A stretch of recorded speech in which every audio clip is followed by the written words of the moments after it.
Hello YouTube, it is the last day of April and I'm sure you're with me in saying where on earth's this season gone. I'm pretty much sewed up now. I don't think I've got much more to do in the way of sewing, a little bit of direct sewing. But the greenhouse, I've got my peppers in position, and I did hold on to these a little bit too long in small pots before I planted them on. And they have started to pick up a little bit now.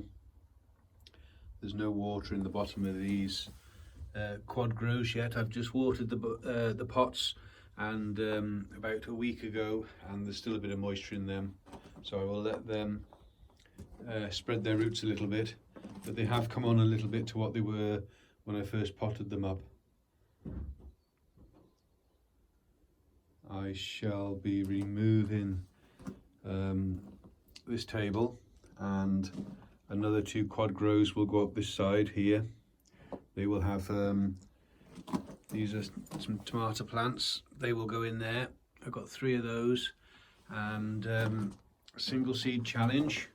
I held on to that a bit too long in a small pot as well. It's coming on a lot better now it's been potted up.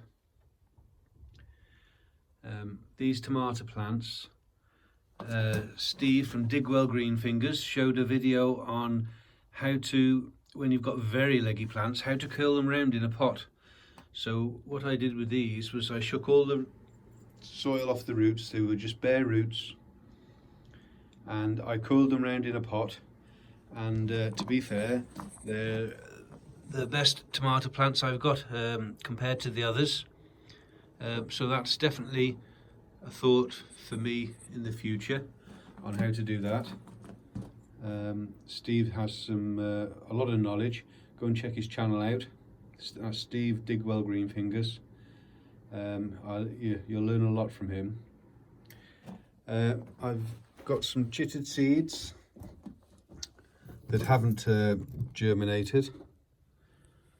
I'll put a picture up of the seeds that I did have in here.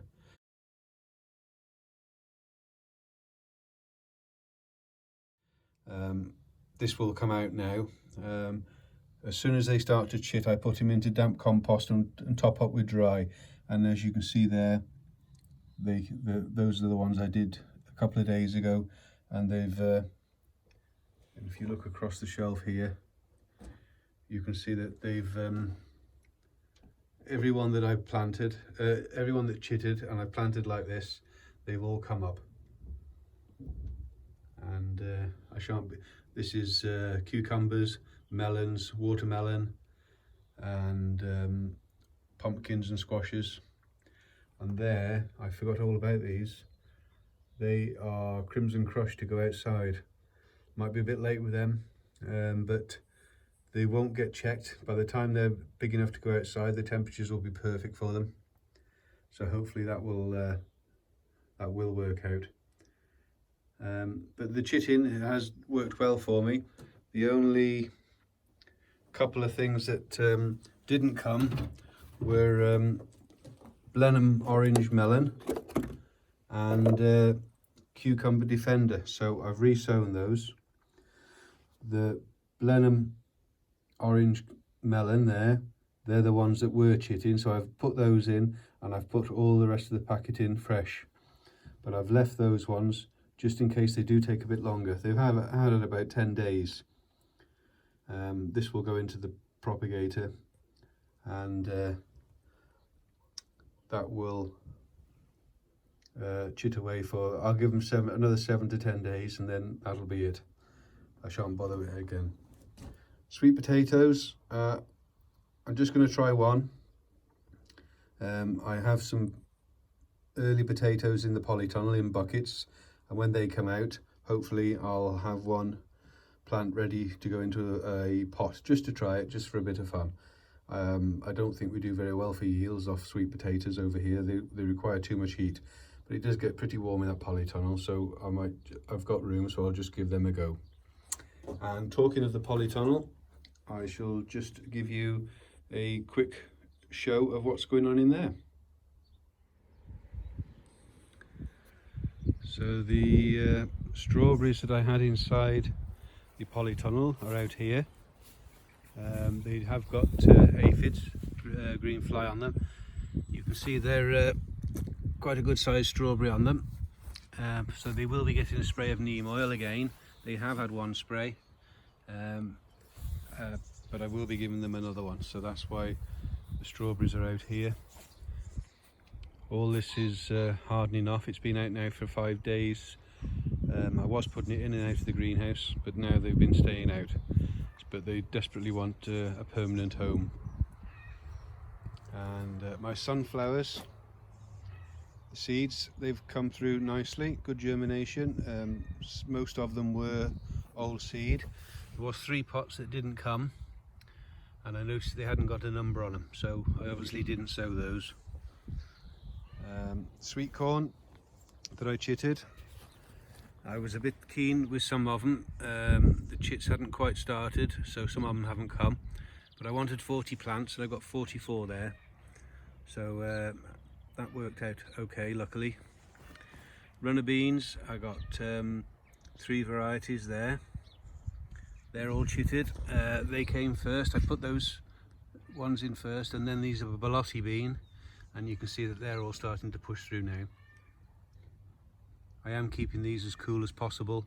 I don't want them to get too far in front before I plant them out, because there's always a risk of a frost down here. And inside the polytunnel, that's an early Nance carrot, 2, and they're coming on in the pots. Should get an earlier crop off those. My new potatoes, I got 2 buckets here. Beginning of March, I think they were put in the pots, and they've got some good growth on them. And hopefully, when these come out, I will have a sweet potato plant to put in a large pot there in that corner. Just a bit of fun, just to see how I get on. I don't think sweet potatoes grow too well in this country because of the warmth, but it does get pretty hot in this polytunnel. Salad bar, that's we're picking nicely from that. Radish, plenty of radish coming ready, different colours and different types. I have labelled everything this year for my own aid, as well as telling people when I do the videos what varieties I've got in. Spring onions this year have been good for me. They were planted last year. I can't remember the date. I have got it in my book, but they're all growing very well. And some more lettuce there. We are picking all the outer leaves off these lettuce, and it is nice to have a fresh salad. The garlic that I planted, that was grown outside in pots and then brought in here, haven't done very well at all. The ones out in the garden are a lot better. They did lose their outer leaves to begin with, which I believe is their winter coat. So if your garlic does look a bit brown and the outer leaves are falling off, that's the winter coat that they're losing once the weather starts to warm up. I've got a few marigolds potted around the place. I've got some pepper plants straight into the beds to see how they get on. And my tomato plants have started to green up a bit better. I kept them a bit too long in their pots before I planted them out. But they have come around now, and they're starting to come on quite well. These 2 here are also ones that I shook all the soil off the roots and coiled round in a pot, and they're definitely a better plant for it. So I will be trying that in the future.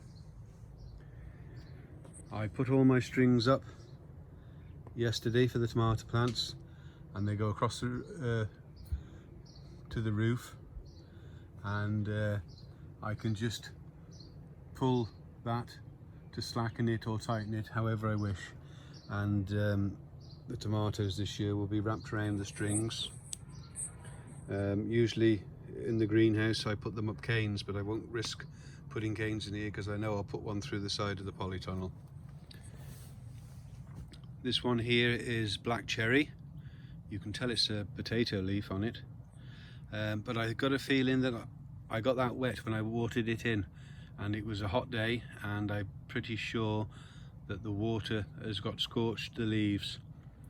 There's one just up there which is the same black cherry, and that's exactly the same, but it is starting to come back, but I'm pretty sure it's knocked the plant back a little bit. It isn't coming on quite as well as what the others were. I think I've got 17 varieties of tomatoes. I'm trying to go for the non-F1 types. I have got a couple of F1s, but I want to see what is the tastiest varieties. I will be letting you know what some of them are, and I'll also be doing a taste test, and I'll let you know which is I think are the best ones. It's a lovely warmth in here. It's quite cold out today. There's a cold wind. We had some good rain yesterday, which was very welcome. You can just see the purpling on the leaves there, but the plant now is turning itself around. That also looks like it's got a bit of scorched when I watered them in. I have got some chilies in a quad grow in here as well to see how they work. These are peppers. So I've got some in the greenhouse, some planted straight into the no dig beds, and some in here just to see what performs the best. It's just nice to know for the future. And the grapevine is coming on nicely. I've took all the bottom shoots off, which you can see all the way up there, and I've left one on just there, which I'm hoping to train down all the way down that wooden brace, and I've put a good strong wire down there, and then up here I'm hoping to train it up to the roof, and then I shall take it down the centre of the polytunnel. I won't be having it down that side of the polytunnel, but straight down the centre, and hopefully, if I'm very clever, I'll try and get it to go across the bars as well. Don't know much about the grapes, so I should be having a look on YouTube and watching your videos just to see how to go on with that. Some more carrots here. They're looking well. I don't know whether to cover these carrots. I've got this one here, which is on a self-wicking trough at the bottom, and they're coming on well. I didn't know whether to put fleece over them with a hoop. I don't really open this door here, and it's got a good mesh on it. I open the side all the way down there. I roll that up on warm days so as it gets ventilation, and I do open those far doors. So I'm thinking I might run the gauntlet with the carrots, but if anybody's got any thoughts on whether you do get carrot fly in the polytunnel, I would be interested to know. Some giant onions. Well, I don't know anything about them. It's just a bit of fun. Just see how I get on. These are air pots. I don't know much about those either, but they're not massive, but it's just a bit of fun.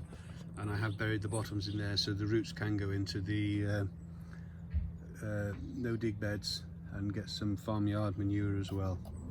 So just see how those go on. And yesterday I did put this netting up, and in here I will put the cucumbers, melons, watermelon, and train them up up that netting. That should be good for them. It is at a slight slope towards me, so hopefully the fruit will hang down, but it is big enough for me to get me hands through to get them from the other side, if I'm lucky enough to get fruit, of course. I might even put a butternut in here if I can and train that up. They're notorious for needing a long season with a bit of warmth, so they should get the warmth in here. and just see how they go. So that's the extent of the polytunnel. I'm very pleased with how things are going. I'm sure it will look different in 2 or 3 weeks' time. So take care, everybody. If you like what you see, please subscribe and press the bell, and give us a thumbs up. And your comments are always appreciated, even if it's to tell me that I'm doing something wrong, because that's how we learn from each other. I learn so much from you and watching your channels, and hopefully you can take something away from watching mine. Take good care, everybody. Hope you're all staying safe. Thank you. Bye bye.